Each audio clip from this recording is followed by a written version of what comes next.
So that was our 15-minute break. Let's jump into part two. So like I said, part two is going to be we're going to talk about specific strategy that you can use for your games right away in terms of exploiting situation at your table that really will allow you to pick up a ton of chips when used correctly. Because it's a situation that comes up every single. No, so what is this saying? Computer's overloaded. Yes, I would like to stop. I don't think anybody can see me on webcam. Um, it's a strategy or it's a situation that comes up every single game that you play, and that's why I said, specifically in this strategy, that it doesn't matter what game you're playing because this particular situation comes up, and I'll talk about it in a second. But what I first want to talk about is the basic opening strategy, and I literally copy and pasted this chart that you see from a sit and go strategy guide that I had laying around to kind of show you, this is what's out there. This is maybe how you learn, how you started, with something that looks like this, and it's probably how a lot of people play. But I just want you to take a look at this for a second. So what is this saying? It says in the early stages, early stages, so 10, 20, 15, 30, early position, you can only raise pocket 10, ace queen. You guys don't see a chart. It'll probably help if I show my screen. Can you guys see the chart now? There we go. So everybody sees the screen now. Sorry about that. So here's the chart. I'll let you digest it now that I could see it. I thought you could see it as I was talking. But this is literally a chart that like I said, I took out of a PDF of a sit and go strategy guide. I think it was for single table games, like 9-man games. But regardless, this is essentially what is out there. So just take a look at that. Early position, you can only raise with 10s and ace queen. You can limp with 8s and 9s, and that's it. You can only re-raise with ace king and queens, and you could just flip through there, right, and see what's going on. Middle stages. So middle stages, big blind, 100, 200, antes kick in that middle game.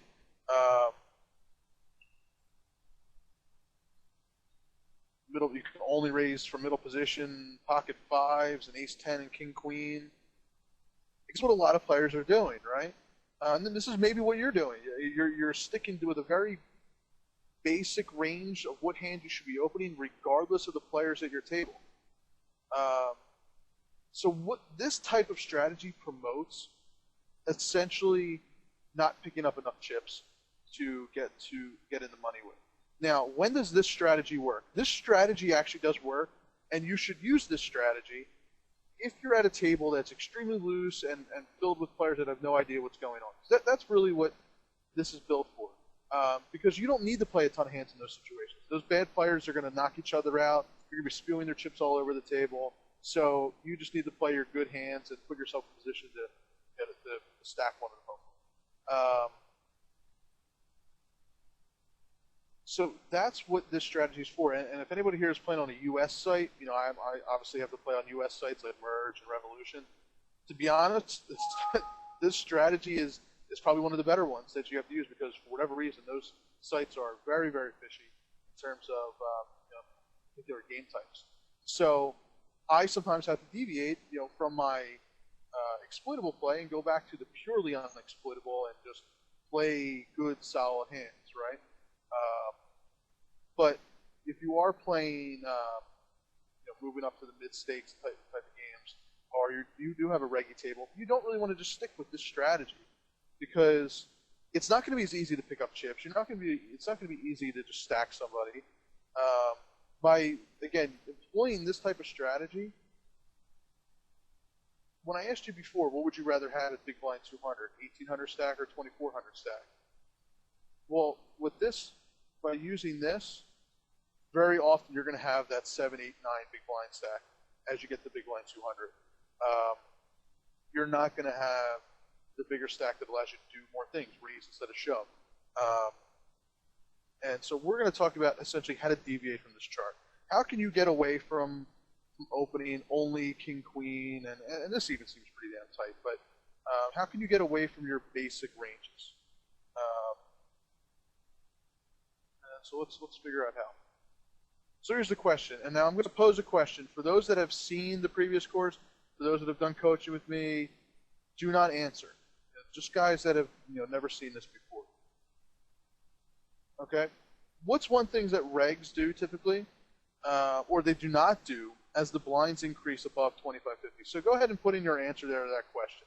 I know it's a very broad question, but go ahead and fire away. So we got limp, limp, flat, limp, limp,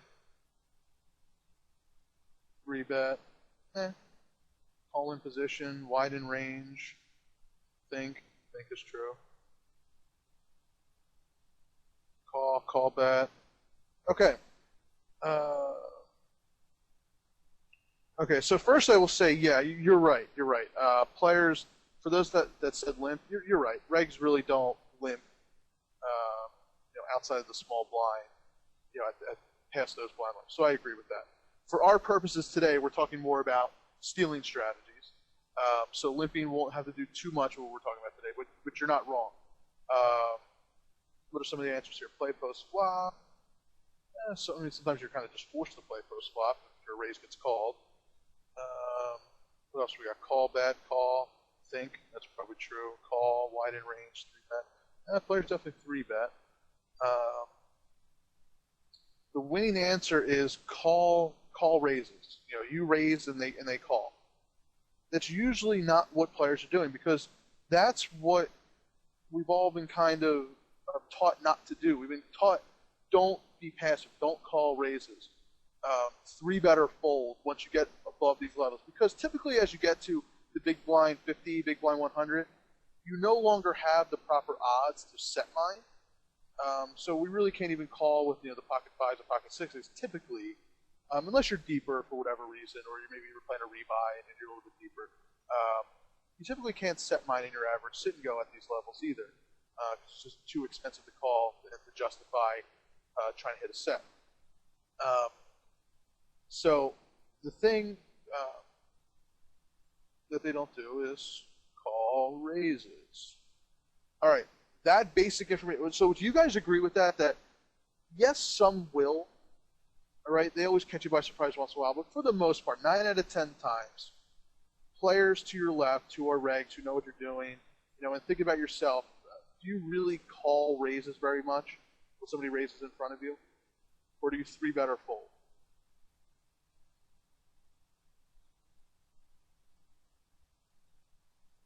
Yeah, 3-bet fold. Well, I think Chris, you just said I just fold. Only when you're messing with a reg. Yeah, I mean, Bill, we've talked. Calling can actually be very effective. That actually goes into another exploitable strategy. We're not going to talk a lot in these sessions about calling raises, but it can screw players up if you're not supposed to do it. But your 9 out of 10 regs, they're not going to be calling raises. And that's the type, that tendency is what we're going to exploit, right? And especially from middle position. If you see somebody raise from middle position, you give them an average range, and very rarely will you call their raise. So we're going to expand upon this concept and talk about, okay, so if this is a situation, if we're at, like, let's say a reg fill table, everybody to my left is, has a clue about what's going on. They have their 16, 14, 14, 12 stats. Their fold to steal is 80% or whatever. When can we start opening? The simple answer is we don't need a hand per se to open. I don't need to have, I'm in middle position, I don't need to have 5s to open or king, queen. We can start opening really with any 2 cards. And that's the overall strategy, is figuring out times that when it's folded to us, it's an unopened pot, that we can start raising from any position at the table. And yes, I'm saying any position at the table, not just from the small blind, from the button, from the cutoff. Yes, we still want to be aggressive there, but also players know you should be aggressive there, right? Opening wide from those positions really isn't going to surprise anybody. Open up from middle position and early position with any 2 cards sounds insane, but it's going to be very effective when done in the right spots and at the right time. So essentially, I was like a 14-12 player for a while. I was definitely kind of the nittier side. When I started implementing these strategies, my stats like instantly went to 22-18. And this is kind of that range that a lot of players that I'm working with, they fall into this range. I have one guy that I'm working with who's actually more aggressive than I am. He's probably like 25, 23. I disagree with you, Anton, and today's one you won't find a spot for any two open. You will. You will because there's, everyone is solid. There's a ton of spots. There's a ton of spots to do it because I'm working with a lot of 180-man guys. And there's always spots, no matter what game you're playing. 9 max, 22-18. No, like I said, I've played any type of sit and go, but this is mainly for when I was playing 18-mans. It was 22-18 and 18-mans. And you'll see, I'm going to show you what some of my VFIP and flip-flop ranges are when I was playing 9 and 6 max games on Merge. It's not the biggest sample in the world, but it was over 3,000 some hands, so it's definitely valid. So why can we start? Or what do we start looking at when deciding when to open? Right? We're going to look at who's to our left, and this goes into what our automatic decision making needs to be. Instead of just saying, "Oh, I have deuce seven offsuit, I'm going to auto fold," you shouldn't look at your hand first. What you want to look at first is who is to your left. That needs to be your automatic decision process. Who is to your left? Is it a reg? Is it a fishy player? Is it a calling station? Are they an aggressive player? Do they have that high 3-bet or 3-bet versus steal?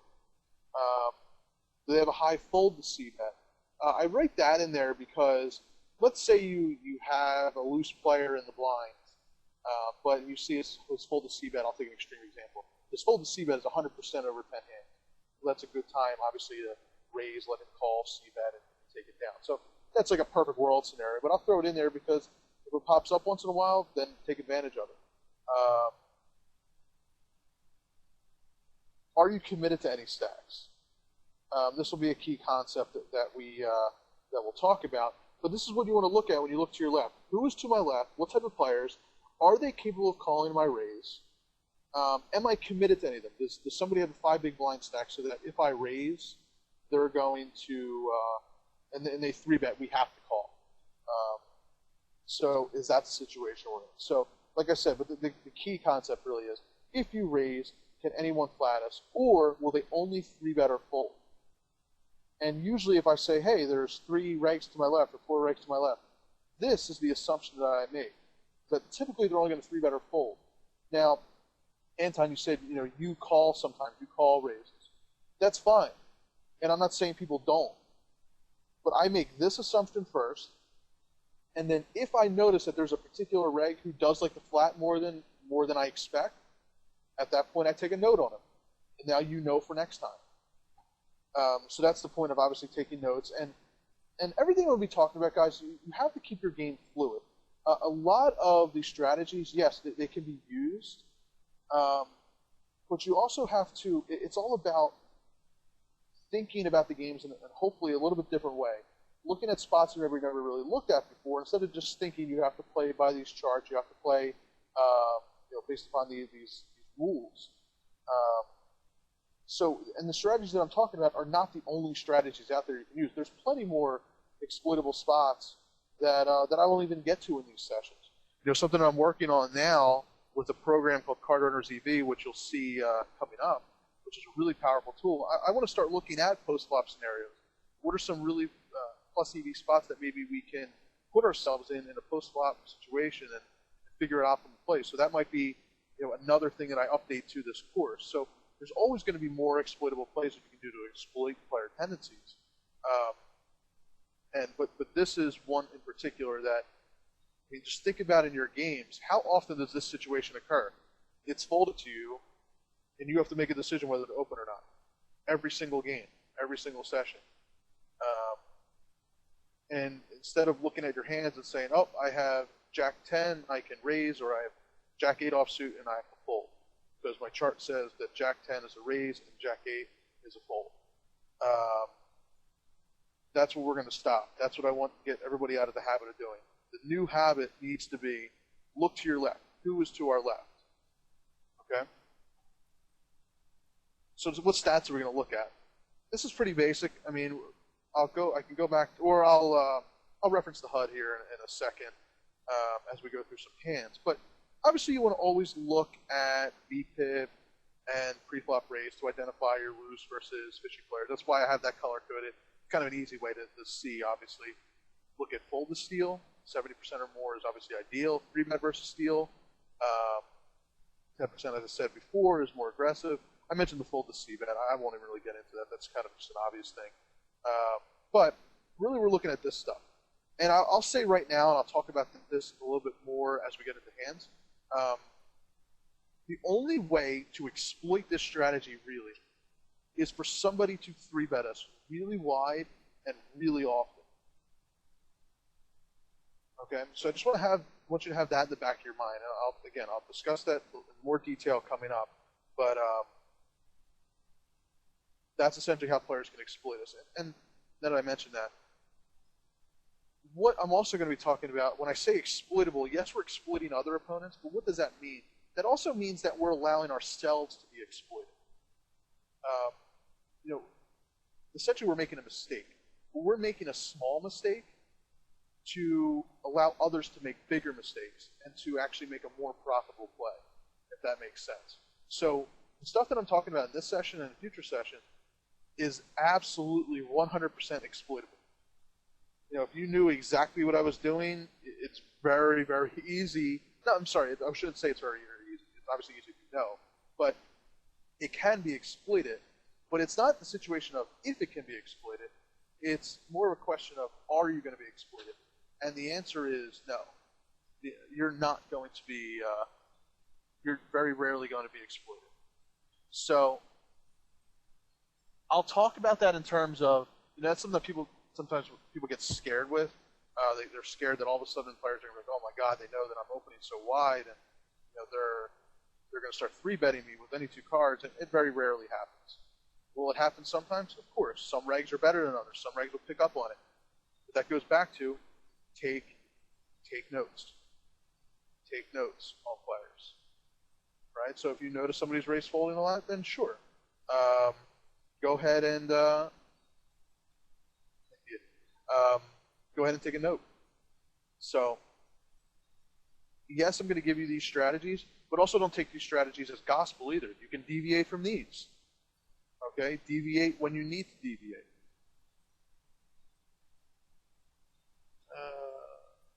No, I agree with you, and that's kind of why I skipped it a little bit, Alex. I was saying more in a perfect world.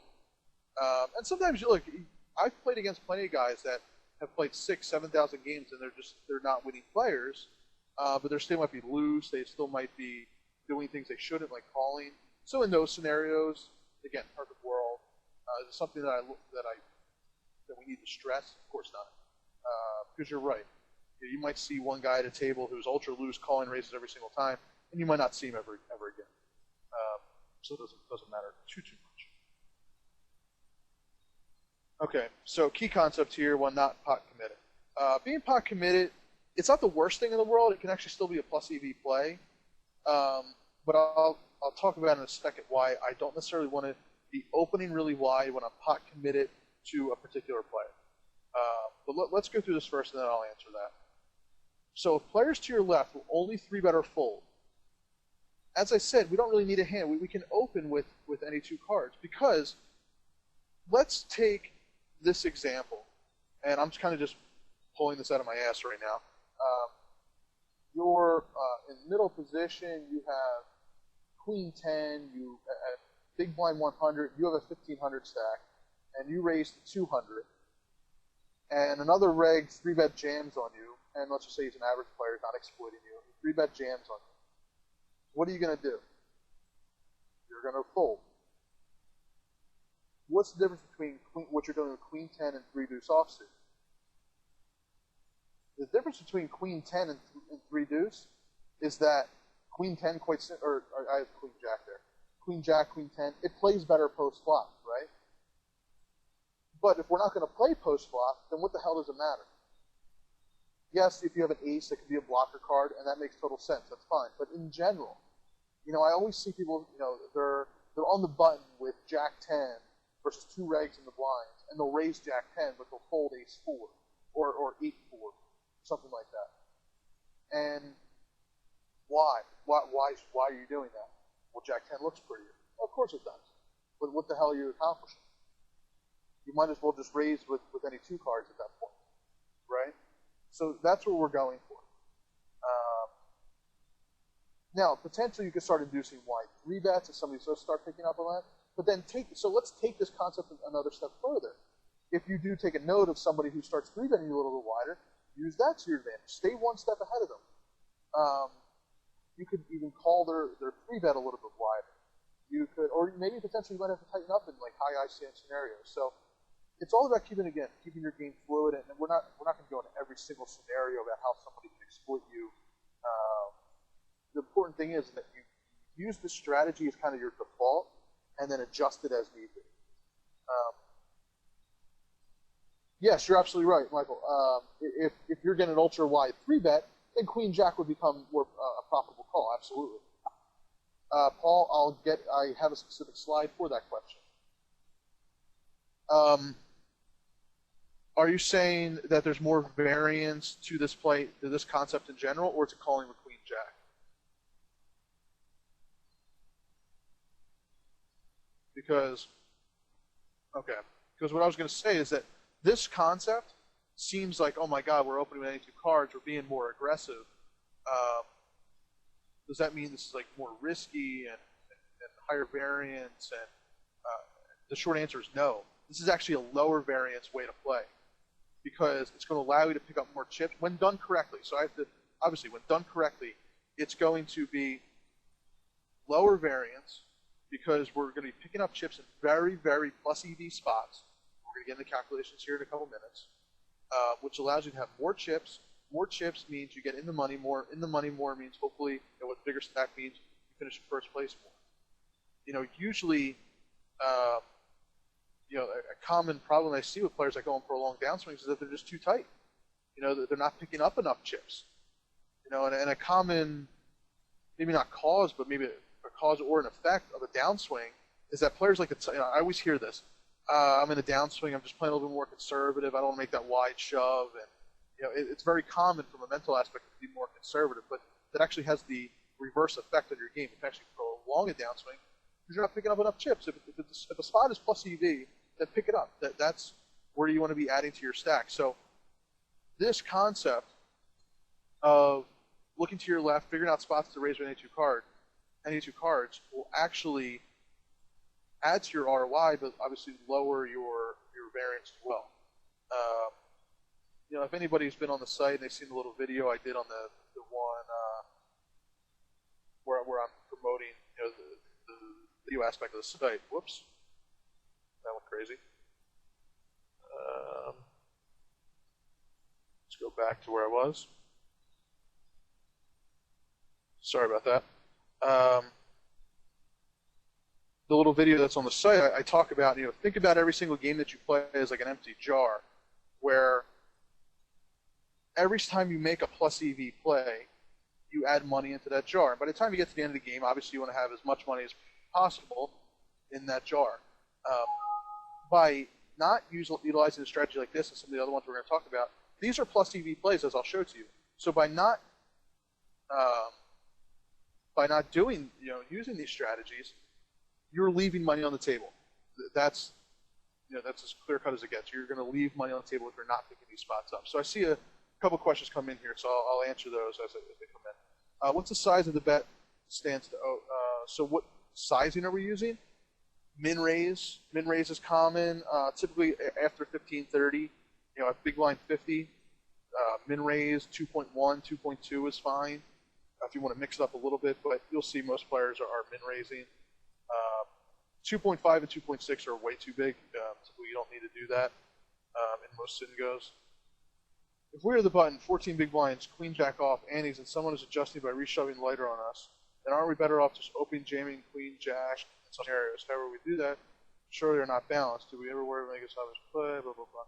Okay, so let me take the first part of that. You might be. Depending on the ICM of the scenario, potentially you could be better off just jamming rather than raise calling. Absolutely right. Okay, and that goes back to knowing when to use these strategies and when not to. And I'm going to be talking about that. And I'm going to be talking about how to deal with aggressive players. We surely are not balanced. I said that earlier. This is as far out of balance as you could possibly get. But the premise is based upon most players will not, because again, the way to exploit this is by players 3-betting you really wide. And again, I'm going to show you those calculations. Most will not 3-bet you often enough and wide enough to justify you folding or resorting to an unexploitable play, especially in the post-ante stage. Pre-ante, yes, there's less of a pot to pick up, and a wide 3-better can force you to fold and be a little bit tighter. But on the flip side, players also don't loosen up as much in the pre-ante stage in terms of their 3-betting, because again, the pot is less valuable to them. So it's a pretty common spot for unsupervised because an observant opponent, that's a big assumption many times. They don't know what you're doing. So, again, you're talking about the button as well. Like I said before, players will 3-bet you a little bit wider because they expect you to raise from the button. Right? They expect you to be wide. And that's where we want to look at our 3-bet versus steal stat. Who's 3-betting 15% and who's 3-betting 5%? Because there are guys on the low end and there are guys on the high end. If guys are on the high end and you're in a high ICM scenario, then it is probably best to be more unexploitable. And that's why I talked about, again, you need to know when to deviate back and forth between unexploitable and exploitable. When you can use exploitable, it's much more profitable than the unexploitable. You can see now how I'm going to become a broken record with all this. But that's kind of the game you got to play. You got to go back and forth. We obviously don't have enough time to go through every single scenario in this session, or else we'll be here till 10 at night. 10 at night for many of you anyway, but for me that's another 8.5 hours. So yes, there are questions of are we being balanced? We are absolutely not being balanced. My goal is not to be balanced. By not being balanced, we are looking to make a more profitable play. What blind level to start at? Is it ever going to be better to fold queen jack in such a scenario? It depends on the ICM of the scenario. If we're talking a 180 man that's in the middle of the game where there's no ICM, probably not. If we're talking about a 9-man game on the bubble, we're the second in chips, the guy in the big blind is the massive chip leader, and the guy who just folded has 2 big blinds, then yeah, it probably is best to fold queen jack.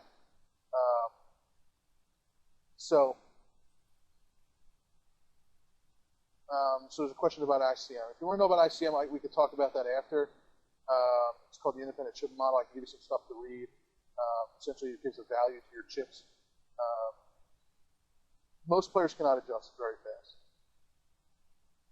A player might have a hand 1 or 2 times. Yeah, and of course, players might have hands. So if they don't 3-bet but only call all the time, then we need to adjust limp.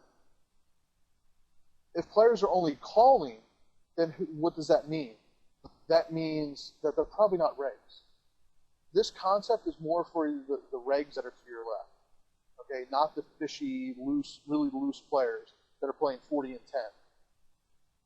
Okay? We're not going to be opening up any 2 cards to a 40-10 player. We're going to be playing good hands that play well post-flop because we can expect to go to post-flop. Okay?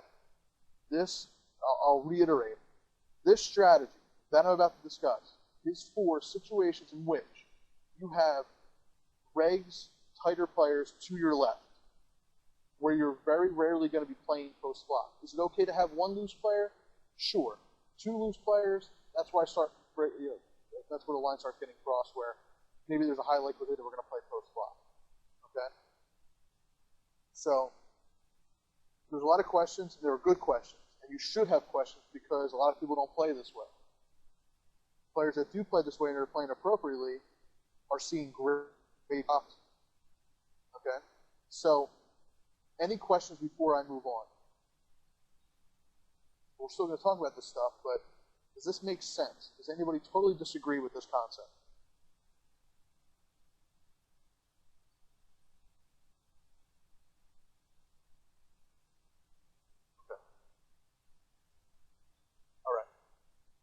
So let's talk real quick about. Somebody asked, when do we start stealing? 25-50, is usually a good area where I start. I'm still not going to get too overzealous. Even 10, 20, 15, 30. Look, if I'm on the button at 10, 20, 15, 30, and I got 2 regs on my left, I'll open whatever I want. Usually regs are very predictable and easy to play against. Post-flop, they are capable of calling you in the early stages. But I'm still going to be raising from, I'll typically raise from late position wide in the early stage because I just want to constantly keep picking up chips. I'm definitely not going to be raising really wide from middle position, early position. It just doesn't have enough value to picking up 30 chips and 45 chips and risking any part of your stack at that point. So you can start stealing earlier, definitely from late position. Definitely you want tighter players, more optimal scenario. As the blinds start getting higher, though, your VPIP or pre-flop rate should gradually start increasing to the point where you get to the ante stage. Now, the ante stage is key. As soon as the antes kick in, your steals, the pots, become so much more profitable for obvious reasons. Okay? This is when you need to start really ramping up your game and really start stealing a ton. And you can see there, blinds and antes, bigger stacks, more effective mid-game and bubble play. I say more effective mid-game and bubble play because if you're picking up more pots at that stage, that means your stack's growing. And that means you can play more effectively where if you're reaching the bubble, you don't have to constantly sit there and play push-pull, push-pull, push-pull, push-pull. You have more control of your game by just raising instead.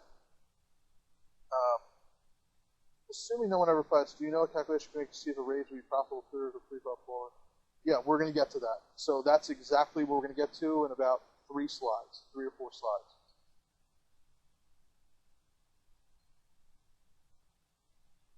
Okay, so here's again, this isn't a ton of hands. I don't have them all in this particular database for our merge games, but I want you to see the spots that I highlighted, I squared here, I circled.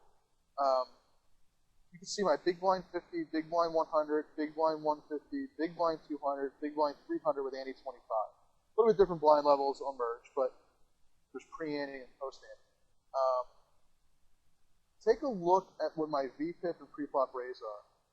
For big blind 50, it's 1960. Big blind 100, it's 2623. 150, 3027. 200, 3835. Big blind 300 with ante, 4136.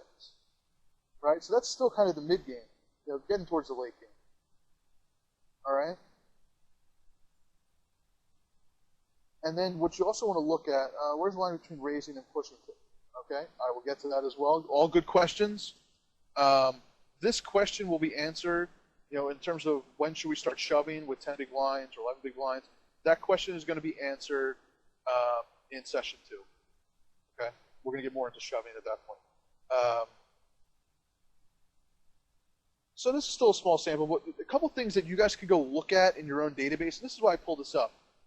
Your VPIP and preflop rate should gradually be increasing. And then look at your EV big blinds per 100. All right, this could just give you a good idea of your EV number should constantly be going up. Now here, still don't have a huge sample, so like my ante and pre-ante 200 to 300 is obviously different. It's a little bit lower. Not too concerned by that. But the point is, it should be going up. Your VPIP and preflop rate should be going up. Your EV big blind per 100 should be going up over a large sample.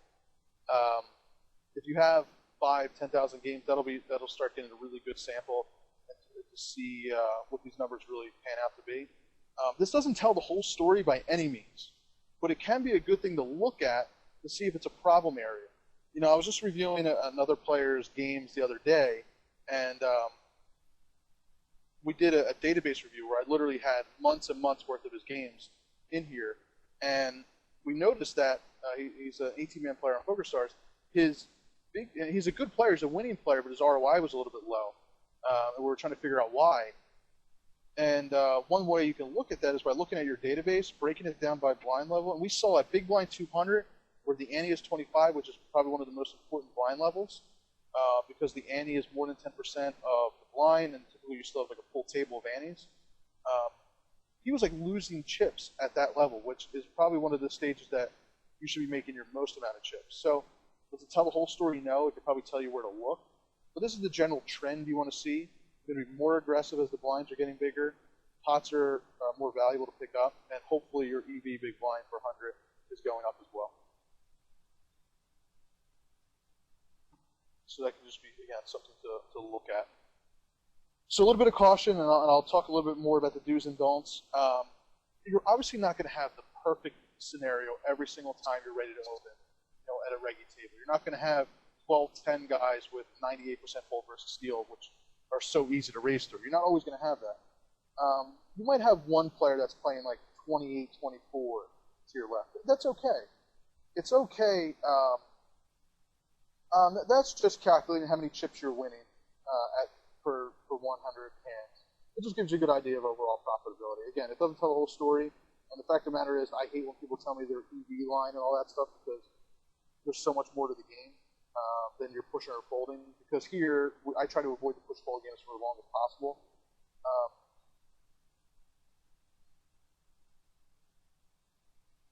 Typically, I mean, your big blind per 100, the highest might be at like 10, 20. But typically in that, from the pre-ante to the post-ante level in the mid-game, you definitely want to see an increase in your big blind per 100. Definitely. I want to be winning more chips at big blind 200 with an ante than I do at big blind 50, for example. So that's why I said it doesn't tell the whole story, but it can give you a good idea if you're not aggressive enough at the post-ante stage. Right at that first 2-3 levels at that post-ante stage. But you actually probably will have your highest, if you look at your big blind for 100, 101, you probably will have, or you should have probably the highest at like 10, 20, 15, 30. Because you're usually only getting your chips in pretty good there. So, you're not always going to have ideal player stats, like I said. If you have one loose player to your left, that's okay, as long as you're not too loose. Again, if you're up against multiple fishy players, where the table's real loose, then go back to a basic range. Go back to those hands that obviously play well post-flop. You play your blind stealing hand, which I call hands that you might not call a 3-bet with, but that can play well post-flop, and that you're happy to open with. Your pockets, your suited connectors, broadways, ace-x hands. So that's where I said it's important to know when to jump back and forth. Loose table, loose players to your left, you're not going to be using this strategy. Reggie table, tight players to your left, you are going to be using this strategy. Here's, like I said, the ABC on exploitable play is usually the best at those fishier tables, right? All right, so let's get into, some people had questions on calculations, when should we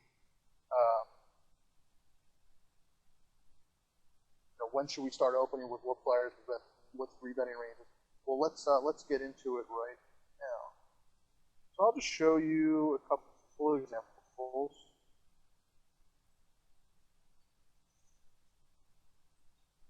Let me go backwards, actually. Hopefully my HUD doesn't go too slow. There we go. All right, so I want you to take a look at this scenario. Okay, this was, I think, a 9-man game. Where's the blinds?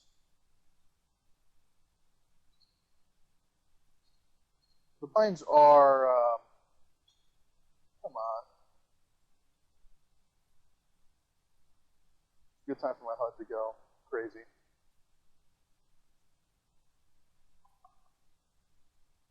Bear with me 1 second.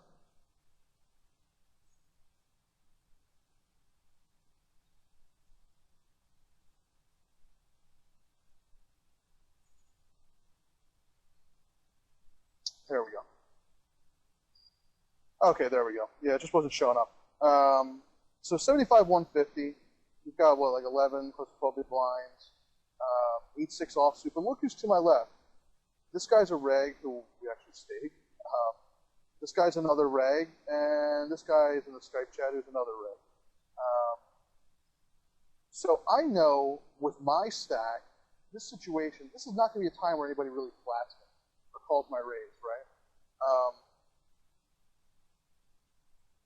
His 3-betting range, these are all the things I'm thinking of. RBY here and the Haunting, their 3-betting range is really going to be relatively tight because they should assume almost no fold equity given their stack size, right? 10 big blinds, 8, 9 big blinds. This guy might not 3-bet me that wide, given he might not assume I have tons of fold equity here, given what's left in my stack. So, hold on for a second.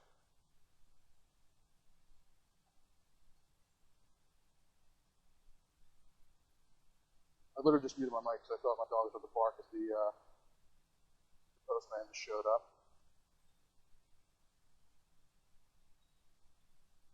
So this I identified as a really good spot to open with any 2 cards. So do you guys see this? Does it make sense? Kind of, I know we're from the cutoff, but I also know a lot of people here will just fold 8-6 offsuit. But we should be opening here because we're not going to play, I would open Jack 10, I would open Queen 10, but I'm probably not going to call a 3-bet with it. And the same thing goes for 8-6 offsuit. I would open literally any 2 cards in this spot. I'm not going to play a post flop. I know their 3-betting ranges aren't going to be ultra wide. They can't be, or very rarely will they be, because they typically don't know how wide I'm going to be. And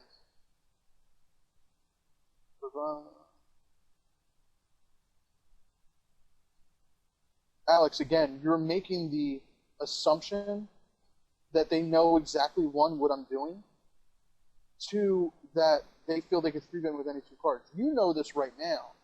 And if you identify somebody, you should try to do that. But what I'm telling you is 95% of players will not 3-bet you wide enough or often enough to force you to fold here. Right? At least I think so. And you wouldn't be inducing them much. So I guess that's another good point. What I'm also going to do is if I have Ace King, I'm going to be doing the same thing. I'm going to be raising here.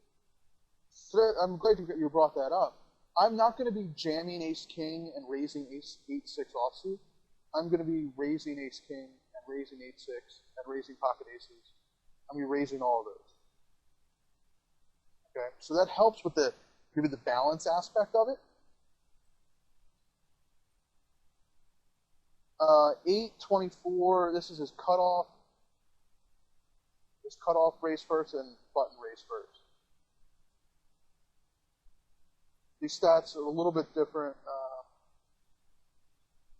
Remember I said before that the stats get changed up a little bit based upon the stack size, so I guess for some reason it's identifying me as 11-9 at this point. That's where I say it's a little bit of a disadvantage, because there's probably not a ton of hands that I have in here to justify it. I don't know.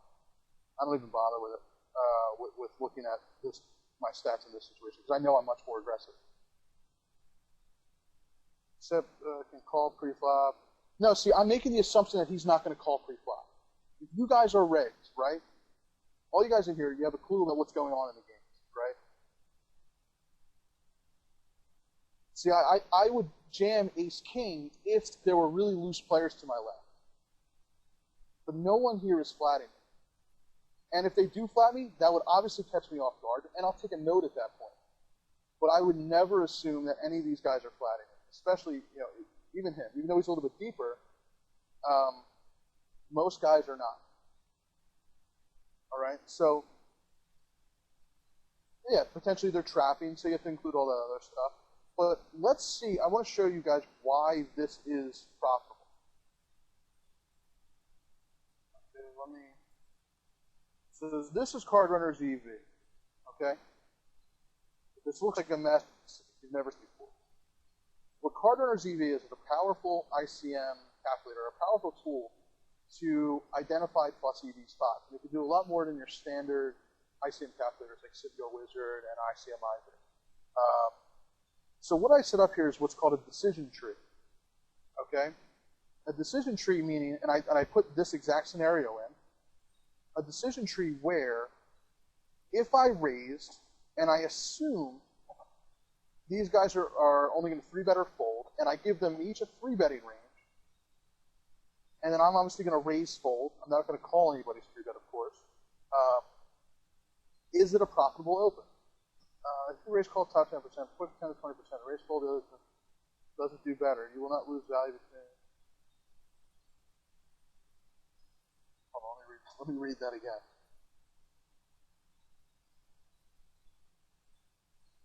See, I also think a lot of players do that. They're going to raise call the top 10%, push the middle range. I'm doing it with my whole entire range.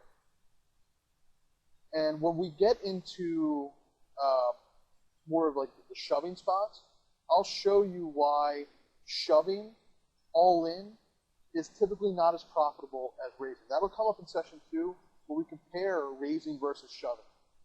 Okay? We'll compare all sorts of different hands, all sorts of scenarios, and show there's sometimes when shoving is better, and there's other times where raising is almost always better in certain spots. Okay?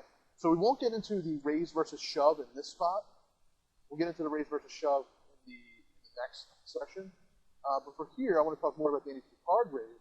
Is this a profitable spot? And we can use this tool to figure out, based upon their ranges, is this profitable? So I just put in average ranges for them, assuming no fold equity, assuming it's like a 9-man. The guy to my left, what do you guys think? Do you think it'll be wider than this, tighter than this? In this situation, what do you think RBY's 3-betting? What would your 3-betting range? Don't assume that I'm opening any 2 cards. Most people don't know that I'm opening any 2 cards. What would your average 3-betting range here be versus another player with this stack size when you should probably assume minimal fold equity? Because that's another assumption I make, which I think is a good assumption. You 3-bet with 10 big blinds, you're assuming not much fold equity.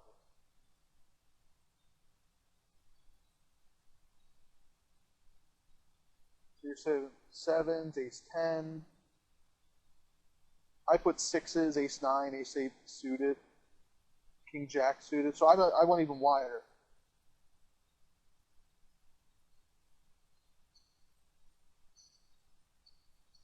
All right, so we got a bunch of questions that came in.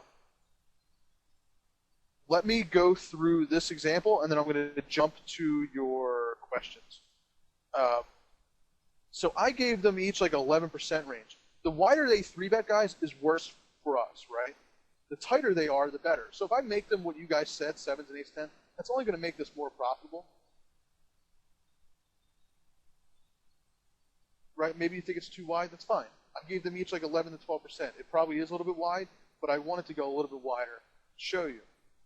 Because if I make them tighter, again, the tighter they are, the more fold equity you have, the better the play is. So if I made them like real tight, it would kind of be cheating the calculation. So let's do a calculation. I raise, they all fold. When they 3-bet with those hands, I fold. So we'll click this little button here. Hopefully it's running. There we go.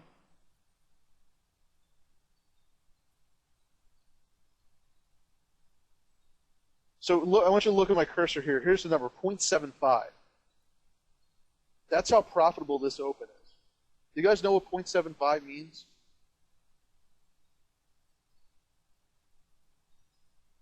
Who can tell me what 0.75 means?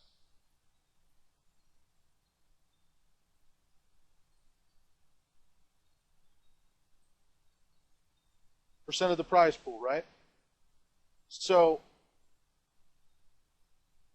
0.75 is 0.7% of the prize pool. I want to bring this over. Hold on for a second.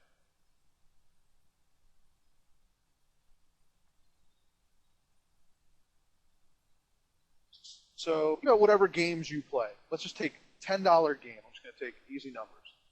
Times, 9 players. So $10 buy-in, 9 players. And a play is 0.75% of the prize pool times 0.0075.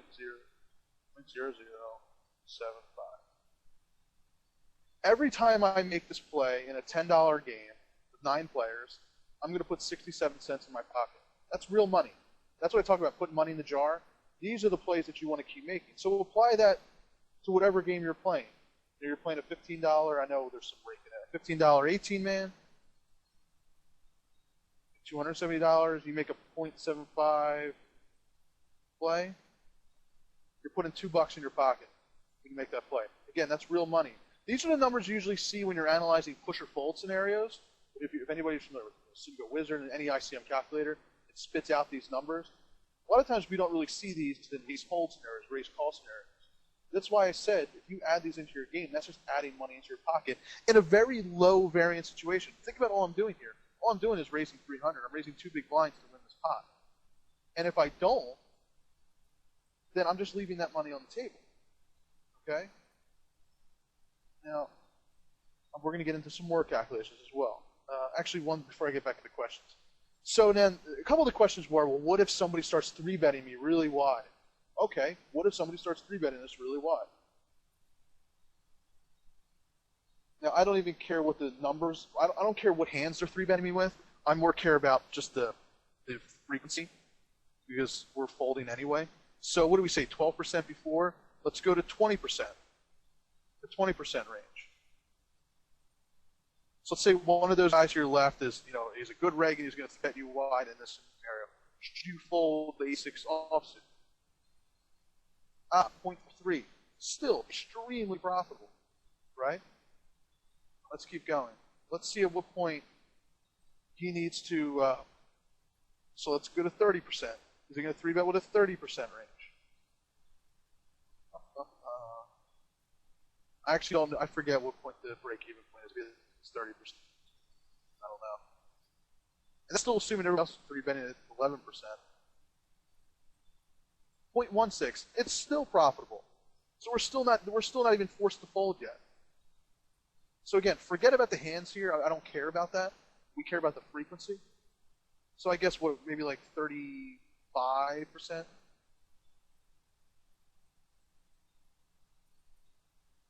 Did I raise more than 300? That's fine. Most people raise at 300. Sometimes I raise at 330. I mix it up. It's not really going to, destroy the calculation. Instead of 0.16, it might be like 0.13.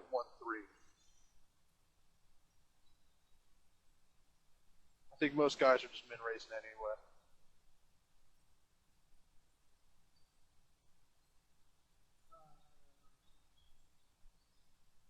And there we go. Just about break even. I agree with you. Nobody's really going to but the question was, is somebody going to, you said, well, if somebody knows that you're opening really wide, couldn't they 3-bet you really wide? They could, but look at how wide they have to 3-bet you in this spot. That's really tough to do. Now you said, well, we'll put everybody to 17%. Are you also going to find a spot where every reg to your left is going to 3-bet you 17%? Probably not. That's not a very realistic scenario either, but that's fine. We can put it in there. And again, I don't mind about the hands that they're going to do that guy. I don't mind the hands, I just mind the frequency. So around 17, so it's close enough, right? I think I did everybody correctly.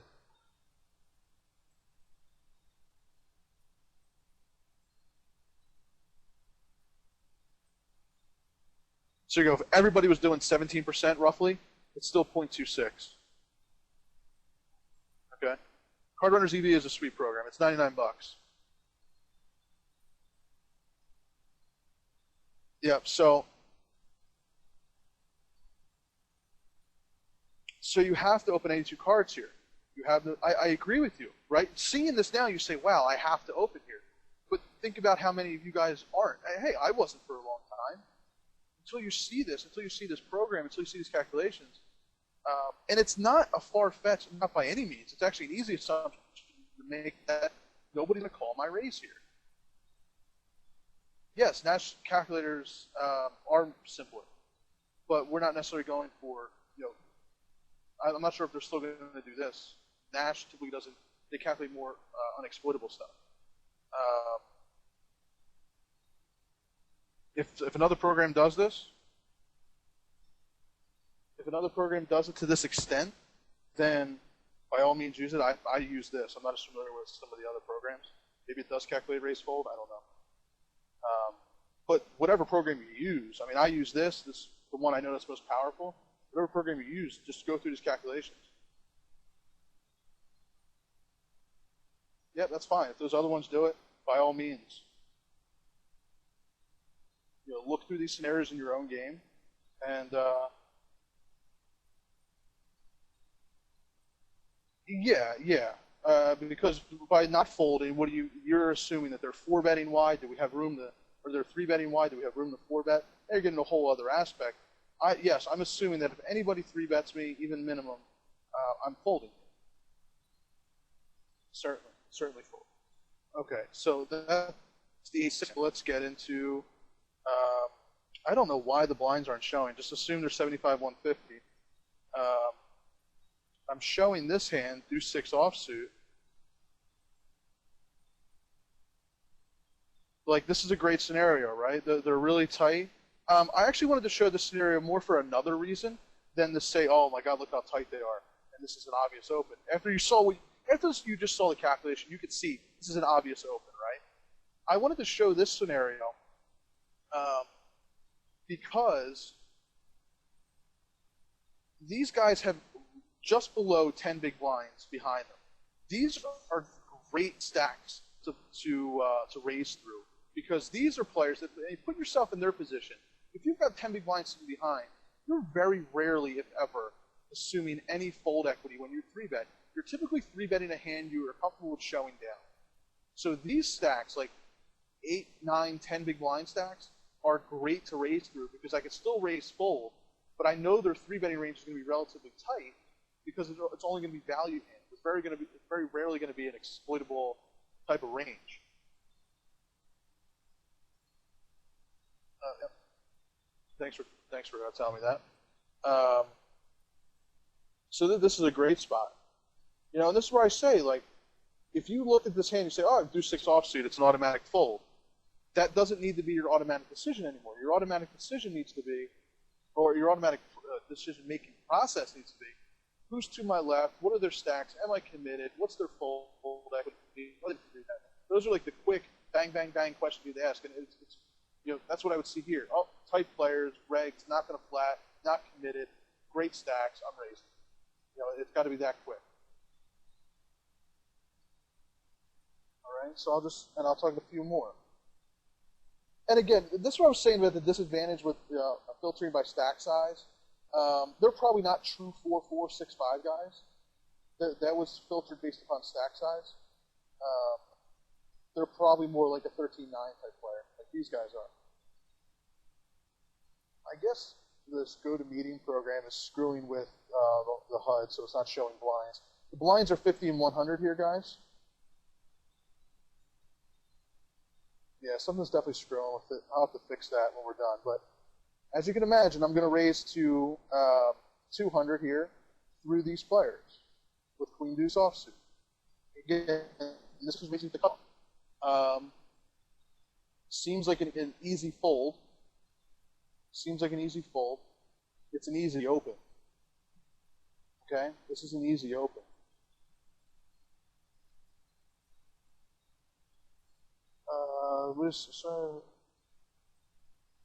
Future expectation when we get reshoved on with A6, for example, I guess. So, yes, there is an element of, okay, you're a little bit shorter stack, but you're not risking your entire stack. That's an extremely profitable spot that you can't pass up on just because you say, oh, I might lose 2 big blinds here. If you make that play 1,000 times, you're going to make that EV number, or whatever it is when you do your calculation.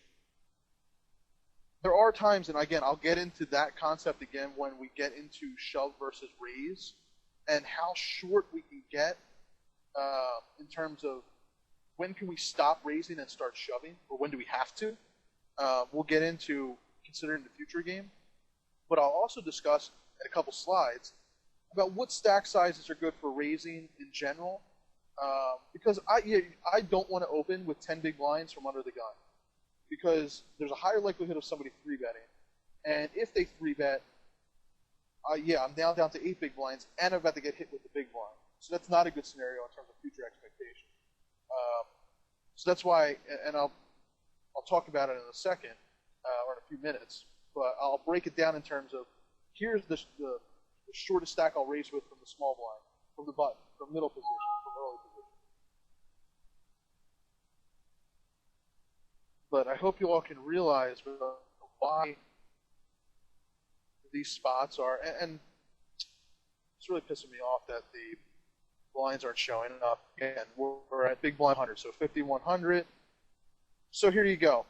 We got a 15-7 guy, a 5-3 guy. He's probably not truly 5-3. It's based upon his 10 big blind stack. A 20 and 8 guy. So we do have a loose player this time.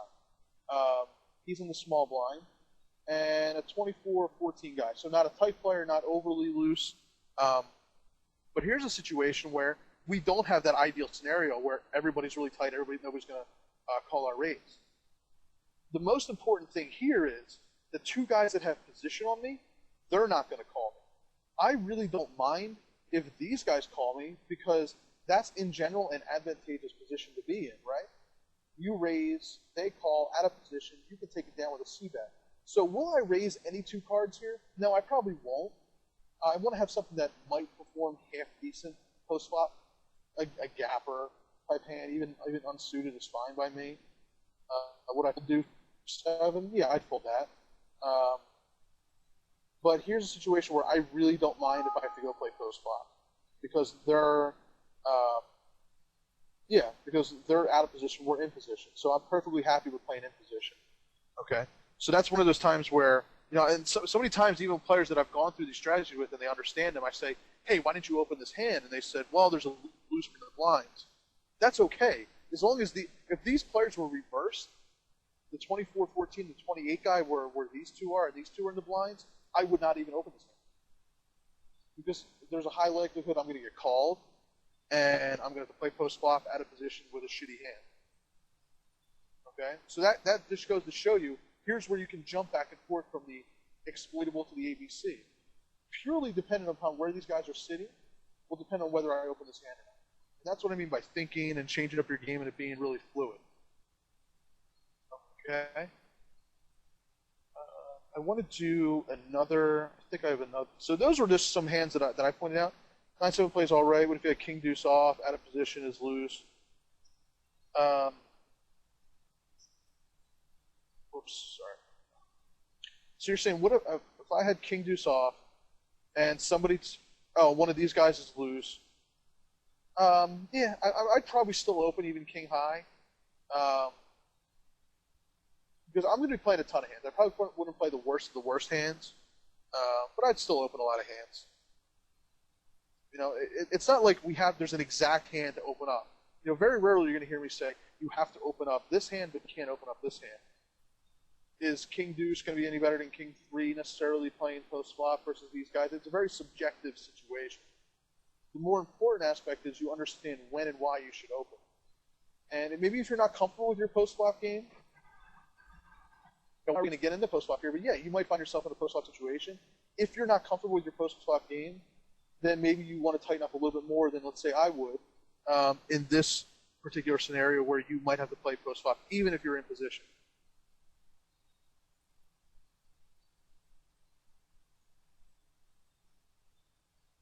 I don't know what he's going to make necessarily per game. It can absolutely increase your ROI several percentage points. Think about what it did for me. I went from 12% to 16% in 18 minutes, and that's 4%. So that's a good question, right? I got back to playing 16 tables. And I do know I'm working with a guy who is playing over 20 tables using this stuff. Okay? What I will say is, when you first start using this stuff, you can't, there's no way you can give it up. I mean, if you do it, you're a prodigy. If you can do that, because this will take time to learn and get used to. So I think you'd be doing yourself a disservice to go and load up 20 tables when we're done and try this stuff. Just play a session of 6 tables, 8 tables. Identify spots you didn't identify before. Okay? And then as you get more comfortable and these decisions become automatic, you've hardwired your brain for the automatic play, add back in the tables. So maybe take a week or so and add them back in. But when you can play more than 20 tables because I know a few players 100% who are doing it. They're playing 18-man games and they're loading up 24 tables up to the $60 level, and they're just firing away. Okay, and I'll have to show you. I'll hide his screen name, but I'll show you a guy that is doing it. So this player here who's raising, this is an 18-man game. He's playing 20-some tables, and he had enough wherewithal here. If you see this, I just took a screenshot of it. I wanted to take a couple screenshots instead. You still get the point. He's playing 20-some tables and decided to open Jack-9 offsuit from early position, middle position. Okay? Look at his table. 9-7, 13-7.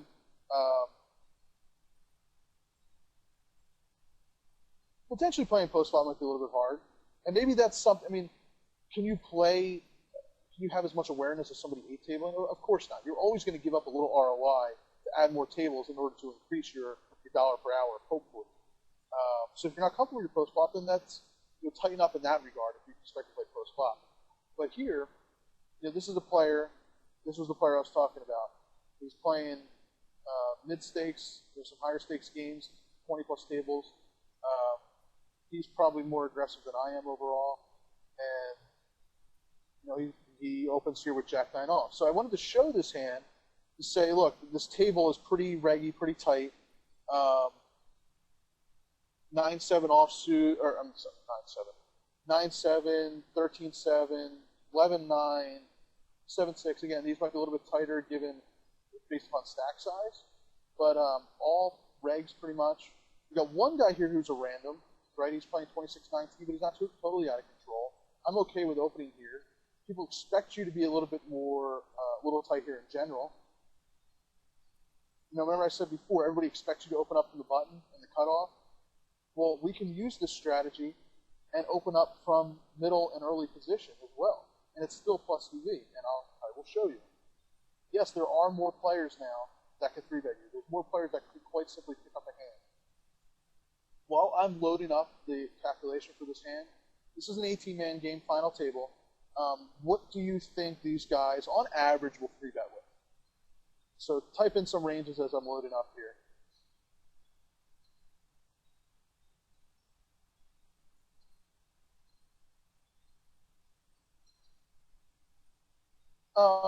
So which guy? Just in general. If you think there's somebody that's going to be much looser than somebody else. This is it's either a $15 or a $30 game. Actually, it could be a $60 game. Anywhere from $15 to $60 game.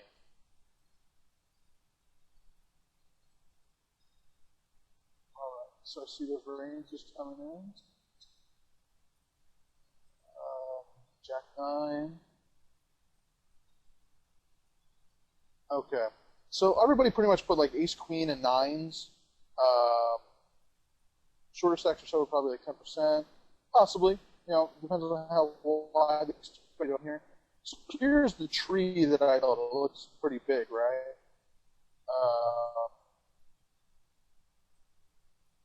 You can see how this was. This might take some time to calculate. But what I do is I open with Jack-9 here. I give everybody pretty much the range that you guys said. Nines and ace, queen. I went down to, let's go. We added in sevens and ace jack, stuff like that. Okay? So versus those type ranges, when you're less likely to play post-flop, let's look at a calculation here. Whereas, again, I think most people would agree that usually people are going to be folding Jack-9 offsuit here. So this will probably take a little bit more time. Might take a little more time, given the score involved.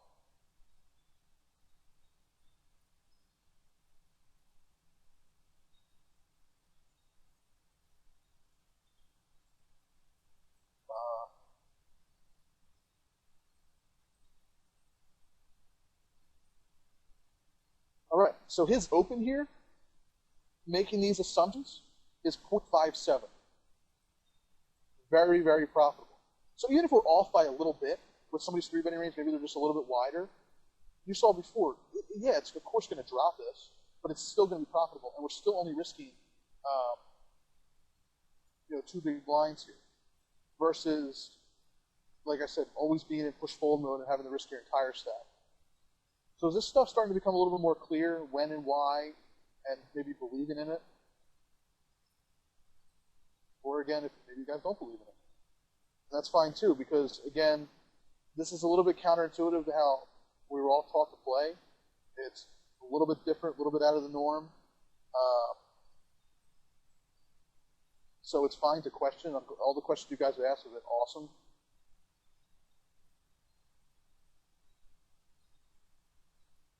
Yeah, a lot of people say that. I'm not as familiar with his style, but I know he's. Could you please run this calculation on chip EV only?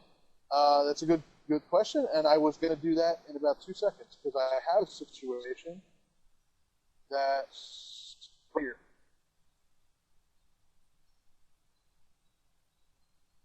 Here is a 180 man. This is a top 180 man player that I was doing a hand history review for. This was one of the hands that came up. And I don't have the screenshot, but essentially he's ace-5. Here, I'll show you. It's 150, 300. There's 200 chips in the middle for the ante. The stacks are, you can see the stacks. So he's got 1, 2, 3, 4, 5, 6 players to his left. So he's in middle position with a 4,000 stack at big blind 300. Everybody to his left has 10 big blinds or more, so he's not committed. Yeah, he has an ace. And in the situation, I'll just take my word for it, it was another reg fill table where he's not likely to get flatted, and he's not going to have to play post flop. And this is a chip EV 180 man scenario. And again, this guy who I did the hand history review for, he's a top 180 man guy, has 6 figures in profits, and we were just working on additional plays that he can add into his game to get another 1%, 2% ROI to make a little bit more profit. And this was one of those spots that we identified, this particular strategy. So he folded in this scenario with ace-5 off. When in reality, wait for good old Monte Carlo to run through like 100,000 times. Again, this is chippy,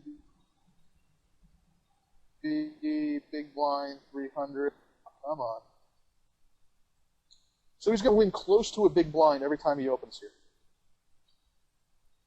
Okay? So does that help to kind of see that? And again, in the next session where we do raising versus shoving, I will do EV versus chippy, or dollar EV versus chip EV as well. But he might play post flop, right? He might. And that's something that you need to be aware of in terms of the other regs. But also think about, like, what's a guy opening with from early position, middle position? And from you, in terms of you, again, my default play, because we all have to have a default play, right? We all have to have that play that's automatic. My automatic play here is to open. When would I stop opening? Okay, if for some reason the player to my left I've identified as being really loose and really aggressive, or maybe I expect to get called very often from a particular person. That's how you, so if you identify that, okay, then you got to change it up. Not one particular strategy is going to work every single time. Nothing works like that. But if you understand why this works, when to do it, and you understand the calculations and believe in the math here, and believe in how to exploit tendencies, then you can start building it into your own game. Do you think this works on high stakes as well? Well, I mean, if you're playing really high stakes, of course, players are better and they will adapt more. I will say, I'm working with guys that are playing up to $100 sit and goes, and yes, the strategy is working. Okay, I'm not sure anybody playing higher than that. Most of my games are played at $30 or under. And I know I know most people in here are typically playing $30 and under, but if you're playing higher stakes, these concepts still work because it's more the math. And if you're dealing with a really good player and he's capable of exploiting you, then you just need, those are obviously the tougher players in general. Okay, whether you're playing unexploitable or exploitable, and you just have to be able to hopefully stay one step ahead. But 95% of the guys you're playing against, you can exploit beyond belief. All right, and that's the key, just to kind of get out of playing the robotic basic strategy and jump to the exploitable. All right, so makes sense, guys? Believers yet? Is anybody a non-believer? Anybody think that I'm just crackpot, not making sense? It's fine if you think that as well.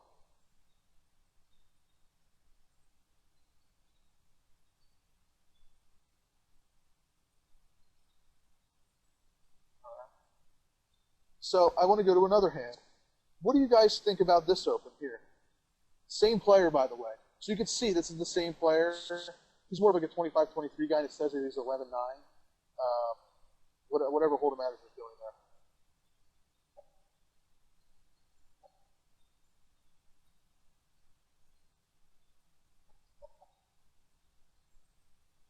Alex, I'll get to your question in a second. So what do you guys think about this spot? Do you like it, dislike it? Think it's a good spot to open?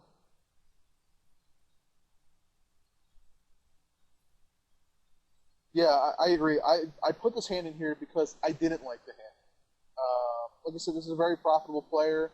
That's why I say sometimes he's more aggressive than me. And I don't love this spot. I don't love it for two reasons. One, like you guys just said, you got the button who's a little bit loose, the big blind's a little bit loose, but actually, more importantly, you're committed almost to this guy that has 5 big blinds. And here's something to keep in the back of your mind.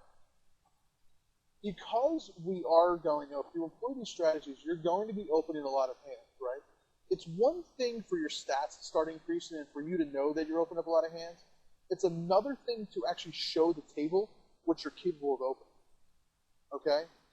So many times I will pass up on even some plus EV spots if I'm committed to a player, because I don't want to be forced with the situation where I have to show down my hand. There's actually been plenty of times where I actually get caught. I made a mistake. I read the stacks wrong, and I raised. I was like, oh shit, I'm committed to the stack, and I'll fold or I'll time out because I don't want to show my hand down and show that hey, I just opened up with a really awful hand. Yeah, small blind stack, I agree, is reason enough to fold.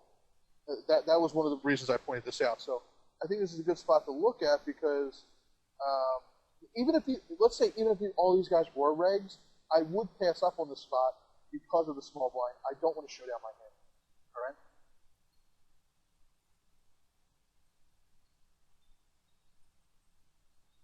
Perhaps you might be right, but that's not really this. I'm not looking into is it going to be plus EV or not. I think that it can be. It is plus EV many times to open up, even through a short stack, and even calling with any 2 cards. It is profitable. And you can do the calculations. I can do them after the session if you want to show that, especially with antes, raising any 2 cards and calling when you're committed can be profitable. That's not the point I'm getting at, though. The point I'm getting at is sometimes I just don't want to show the table what I'm opening with. So I'll pass up on a spot if I think that might give me the freedom to open up more in other spots. Okay, does that make sense?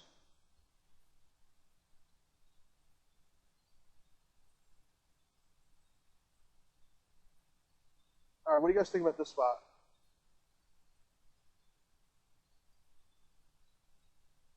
Ten big blinds, king 10 suited, from middle position.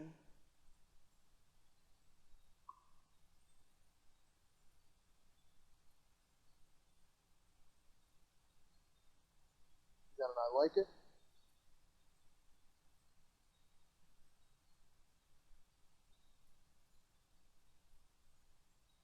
Okay, Alex doesn't like it. You guys hit with the big blind next. Hit with big blind next, first just shove, probably.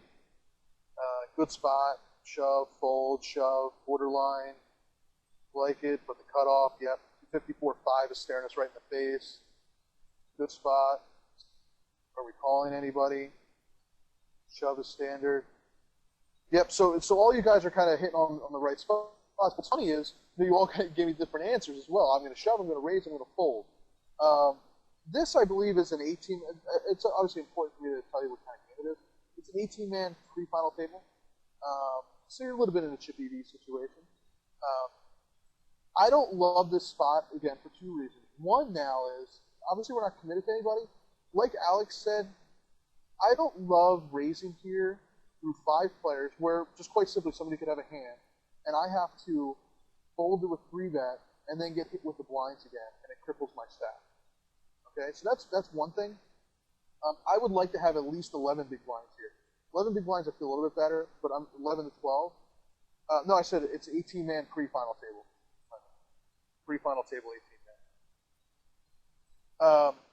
And obviously the guy 54-5 is staring us in the face. I'm not overly concerned when I hold a hand like King 10. It'll play pretty well post-flop. But it also can be awkward playing short stack versus a calling station. So in general here, I would just shove. I didn't calculate this hand. One, because I don't think it's a good assumption to make that this guy's only going to 3-bet or fold. He's going to be flatting a ton, obviously 50% of the time probably.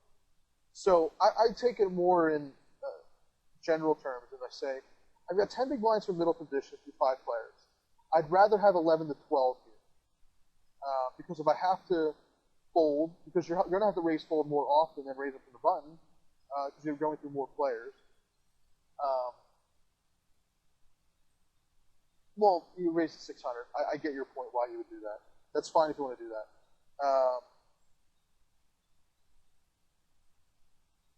Lost my train of thought for a second. So I don't like raising here necessarily as a 10 big blind stack. 11 or 12 big blinds I'm okay with. And obviously, the really loose player here. If this guy was playing like 22-10 or something, that would be a little bit better. But I still don't like how short I am. I'd probably just shove. If he flats a 4x, the point of raising the 600 versus a guy like this is that he's still going to call, and then you shove any flop, and you actually might get folds many times, and that's actually kind of value. I like making big raises against really loose, fishy players as well. That's just a nice play to add in. So, but regardless of that, we're just talking the basics. I like a shove here. So this is a time where I would jump back to the unexploitable and just make a good shove. Okay? I would just ship it in here. I wouldn't bother with the raising. I think there's some unknowns with this loose player, and I don't love 10 big blind stuff. Okay? Alex, you had a question earlier. I don't know if I answered or if I skipped it. I thought it was you had a question about the 6-8. Go back to 6-8 hand, for example. Is it even profitable for them to exploit you? I mean, ICM-wise, is it good for them to reshove light enough to exploit you if you are opening 80%? And that's, I won't go through it here, just because we have a couple more slides to move on to, but it's a good question, and that's where on your own, like when you understand this, put yourself in their spot. Can you 3-bet to exploit them? So now you can start, calculating those spots. How wide can they 3-bet? Will they 3-bet me wide? Can I 3-bet somebody else? I'm folding. I'm raised fold. If we are raising, I'm raised folding to everybody. Unless I know they're ultra wide for some reason. But if I'm just taking this in a vacuum, what hands are they 3-betting when I have less than 10 big blinds behind me from middle position where King 10 is doing very well? You might just need about 38% equity, 36% equity. You're probably close to 2 to 1 on a call. There's a little bit of an ICM involved since it's an 18-man game. But, I mean, we could play with those numbers all day. I would raise fold, but I would just shove. I think that's a better play here. So the optimal play is actually not to be exploitable, it's to be unexploitable. But the optimal play in general is, or the optimal strategy is, knowing when to jump back and forth. Okay, so any questions? There's a lot of value to it, I agree, but I don't like just raising here.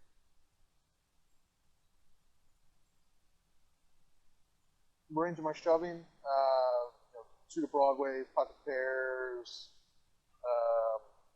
ace-5 suited, ace-8 off, maybe some other aces, stuff like that. Just off the top of my head. Maybe it could be a little bit wider.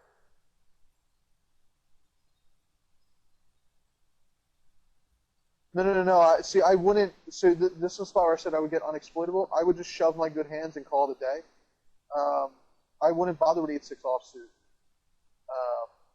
because because of the 54-5 guy, because I'm next to hit the blinds. Um, Min raising in pocket aces, if you want to, I get why you do it. Probably since this guy is here. If I'm at a reg-filled table, I'm shoving pocket aces because everybody and their mother min raises with 10 big blinds with pocket aces because they want somebody to shove over top of them. And I think it's becoming an obvious play. But if you're at a loose table, by all means raise with pocket aces because they don't care, they'll just call. So maybe you can do that here. But again, we're not really getting into what will we do with pocket aces. I mean, what do you want to do with the best hand in the game? You can do whatever you want. We're trying to figure out whether to jump back and forth from unexploitable to exploitable, identifying good and bad times to use this strategy that I've spent the last hour talking about, which is when can we open with any two cards? This is not the spot to open with any two cards, even though most of these guys are tight. Yeah, no, I hear you. I'm just saying, table dependent, loose players, yes. Reggy tight table, I would just shove. Just like I would shove King 10 suited, I don't want them to all of a sudden, oh, it's a min raise and pocket aces. That's kind of what's going on in my head. Which is why sometimes I 3-bet jam. I 3-bet jam overshove with aces because people don't assume that you 3-bet jam with aces. They assume you min 3-bet. So that's just kind of, again, a little tricky play to add in. What are we really talking about? Oh, that's good. We're talking about thinking more at the table, right? Bear with me 1 second, guys.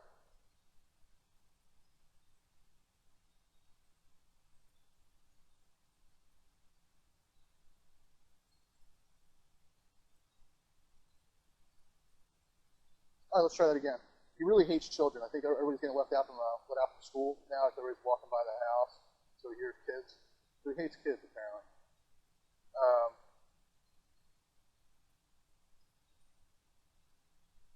All right. So what I was saying was, we're talking about thinking more at the game, right? So all these questions are good questions. Hey, should we min raise here? What should we do at 8-6? All good questions.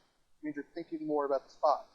So that's what you want to do. And what can you do with aces? Like I said, I don't have a basic strategy for aces. If you think you can get your raise called or 3-bet on wider, go for it. If you think you need to shove because you need to disguise it like it's a King 10 or an Ace 5, then shove it. I'm not telling you to shove it, but shove the hand. All right, so some quick cliff notes. Here's when you want to use the any two card open strategy. Regs to your left, one random player is okay, I guess as long as he's not like a 90-10 guy. Random players, loose players in the blinds, still okay to open. Ideally, you don't want to be committed to a player when you raise and they 3-bet, and you have a bad hand. Ideally, you don't really want to be committed and show down that hand. And a great spot, like I showed before, raising through like 9, 10 big blind stacks are awesome because there's usually no assumed fold equity from those players. When you don't want to do it, we showed a couple examples. Loose players to your left, especially if they have position on you. You're committed to one or more stacks. And also be careful of high ICM spots. We talked a lot about, I think somebody asked me before the session, well, should you use this raise any two cards on the bubble? And you're like a second in chips and there's a chip leader to your left. Yes and no. Typically no, because a player there, most players know they can exploit the bubble of a game, right? They're not exploiting you per se. If someone's a chip leader and there's a short stack and you're the mid stack and you raise, what can you do or what can the guy do as a chip leader? He can 3-bet you with any two cards knowing you can't call without aces or kings or queens or whatever. You get the point. So he's exploiting the ICM of the fact. He's not exploiting you per se. So if you can get away with it, if a guy isn't going to exploit, then yeah, keep doing it. But in high ICM scenarios, many times good players will know they can 3-bet to exploit the ICM tax.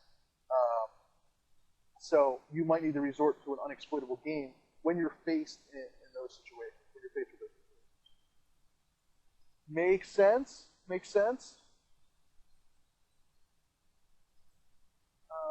The min raise steal spots, small blind. I see some good players.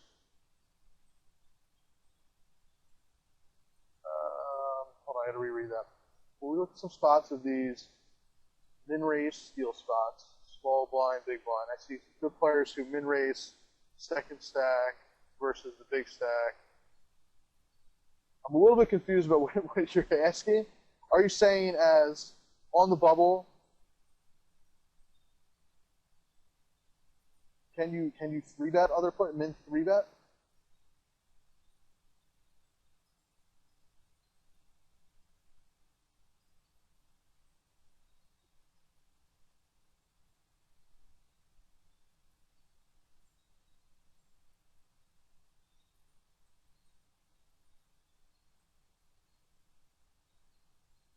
Try to reread it again as you're coming in with a question.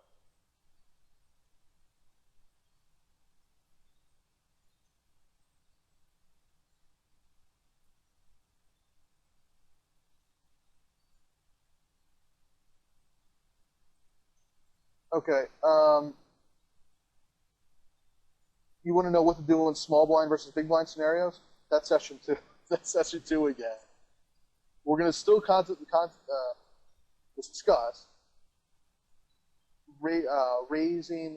We're going to discuss raise folding, raise calling, and as it applies to shoving, and what's better, and with what stack size. So I get what you're saying now. We'll get into that. That's the second session. So you guys are all asking good questions. You're all one step ahead of me. We'll get there. Okay, so dealing with table image. This is something that is probably the biggest concern that players have had over the past year or so. When people use these strategies and they have success and everything's going well, and then all of a sudden they get it in their head, they say, oh my God, what if people know what I'm doing? I feel like I'm getting 3-bet more. I feel like I'm being exploited. And then they stop using these strategies. That's probably the biggest issue I've seen people have. And that's also one reason I wanted to update this course, because it's been nice to see the feedback, players having success, and then where players are having success and maybe stop seeing some of that success. So there's a few things with that. One is at that table at that particular time, right? And what I'd say is there when dealing with that particular game's table image, use common sense. If you just raise the small blind, or if you just raise the button, you just raise the cutoff because it's a great scenario, everybody to your left is tight, you might want to back off the third time. I mean, it's a beautiful thing that third time if you pick up like pocket aces and everybody thinks, what the hell is this guy doing? But outside of that, picking up like a really good hand you're willing to call an all in with, I'll just let this, even if a spot's profitable, I'm going to let it go because I don't want to look like a maniac. You're naturally going to be aggressive to where you don't need to go totally insane at the table. So anybody can take note of if a guy is being insane in one particular game. Now, in terms of the long range effects, like I said, for this strategy not to work in the long run, in general, like in your games, players have to 3-bet you really wide and really often. I will get into that concept. I will do more of that, how wide did it 3-bet you calculation. I'll do that more than in the second session, because then when we're going to compare, well, if the 3-bet you this wide, should we just shove? So I'll get into that. But you saw in the 8-6 hand that I showed, guys with the 3-bet you really wide, they probably can't get wide enough there to force me to fold.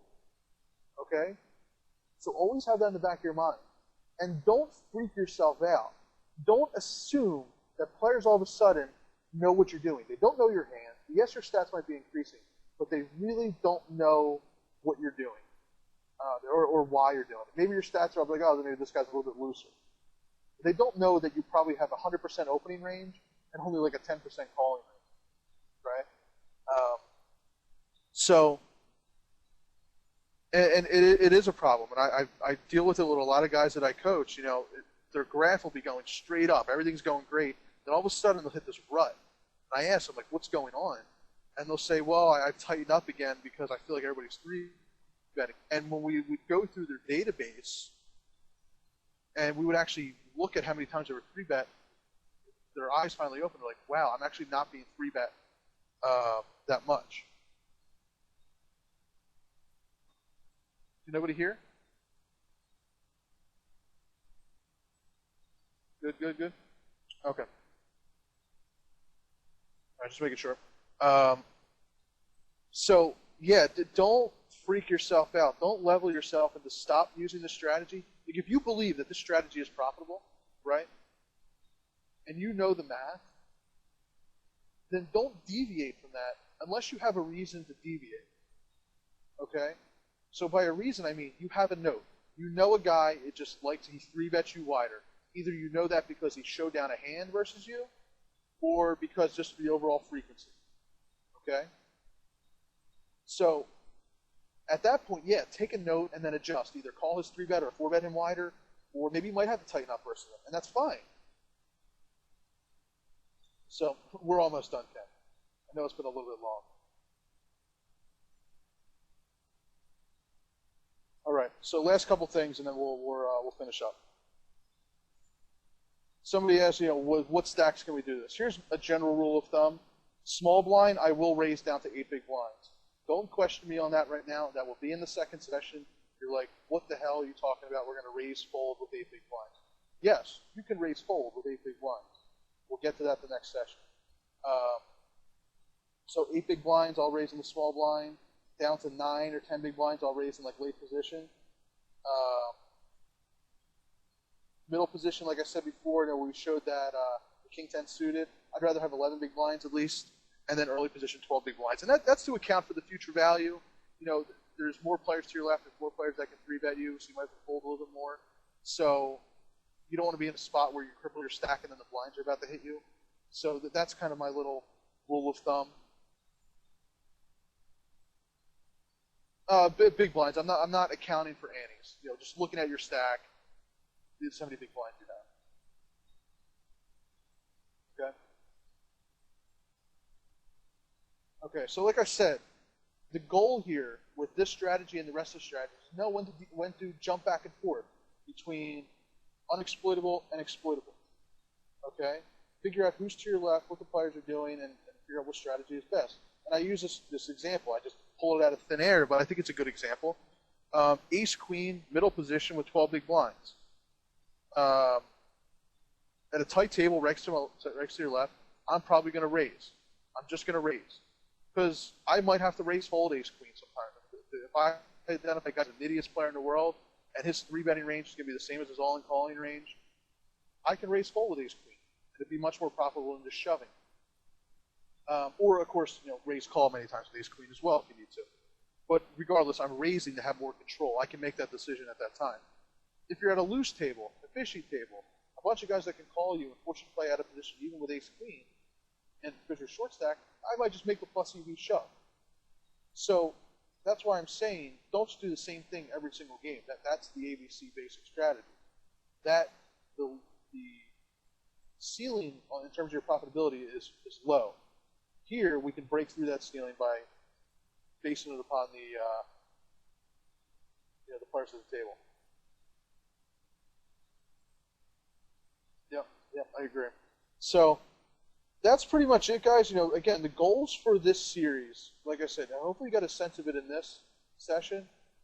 You're going to be playing a lower variance, higher ROI game, picking up some chips in spots where nobody else is. We're risking 2 big blinds, hopefully, to pick up a pot instead of always shoving. Hopefully you'll be thinking about sitting goes in a new way, thinking about new spots. The spots that I'm going to talk about aren't the only things you can do. Think on your own. Think about other spots that pop up. How can you exploit players? Look at the players that you play against every single day. What do you know about them that you can exploit? That's how you get higher profits. That's how you increase your ROI. Not just by saying, I have ace queen, I have 12 big blinds, I have to shove it all in now. Okay? You can do stuff that's different. So, next session. You've heard me talk a lot about next session, but we're going to be talking about the all-in game.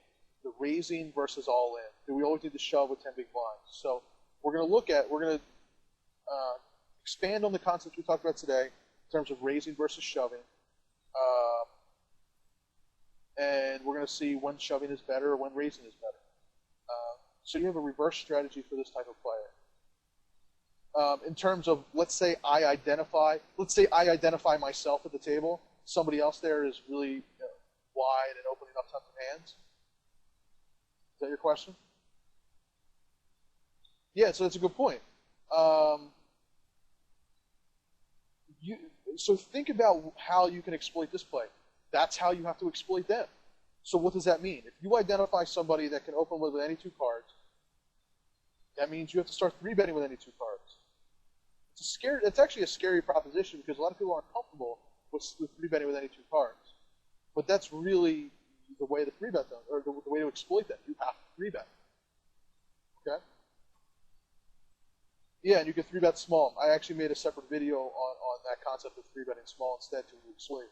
Um, yeah, but Jorge, you're absolutely right. Even knowing that you have to three bet light, it's a tough thing because oftentimes three betting light risks a large portion of your stack. Even if you are three betting small versus a shove, it's a tough thing to do for many people. So that's why a lot of people don't know how to do it, don't know why to do it. If you can and you identify the right players to do it against, that's even a better spot to exploit players. That's another exploitable technique. So, all right, I've kept you guys here locked up long enough with this. Hopefully you like this session. Hopefully this is what you expected, obviously, with the first session. I created the Skype group, guys, so that we can ask questions in there, post hands. After the session, I will have the recording available for you in the forum. I said to PM me with your create an account on the forum of the site, PM me your username, and I'll give you access. But that's where it'll be. It'll probably be tonight or tomorrow. It'll take a lot of time for this to save, but yeah, I'll get it to you guys. So go ahead and create right now. Go ahead over to the forum on the site and create an account, and then you can watch the recording. So thanks, guys. I'm on Skype all the time. Message in the group with any questions. There were great questions during the session, so thank you. And I will see you guys next week for next week's session. So good stuff, guys. I'll talk to you later.